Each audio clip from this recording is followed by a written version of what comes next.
Qui c'è l'Italia migliore, l'Italia che lavora, l'Italia che produce, che innova. È con un inno al vino all'operosità dell'Italia migliore che la Presidente del Senato Elisabetta Casellati ha aperto il Vinitaly e non poteva mancare un orgoglioso riferimento della senatrice padovana alla propria terra, il Veneto, con l'auspicio che presto salga il numero dei siti UNESCO legati alla viticoltura. La speranza unanimemente condivisa è che a breve possa essercene anche un quarto, visto che l'Italia ha ufficialmente presentato la candidatura per le colline di Conegliano Valdobbiadene. E proprio con un simbolico calice di Prosecco che brindo a questa edizione del Vinitaly e a tutti gli importanti traguardi futuri che sono certa non potranno che essere conseguiti grazie all'ingegno tipico degli italiani arricchito dalla perseveranza e operosità veneta. Ed è così che il Prosecco diventa protagonista con il presidente della regione Luca Zaia che, snocciolando i numeri della produzione vinicola, 40 milioni di ettolitri in Italia ed il Veneto primo produttore con 8 milioni e mezzo di ettolitri,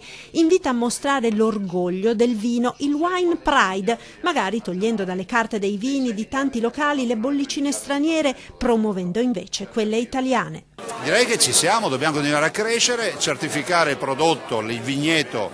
il processo da un punto di vista ambientale e affrontare sempre i nuovi mercati che ci dicono portate il vostro vino. Il Wine Pride quindi è l'occasione di dire che noi dobbiamo essere anche orgogliosi, non posso andare in Francia a vedere carte dei vini con solo vini francesi e girare per i ristoranti veneti italiani e vedere sfoggio di vini che non sono nostri. Bisogna essere assolutamente identitari e proporre il territorio.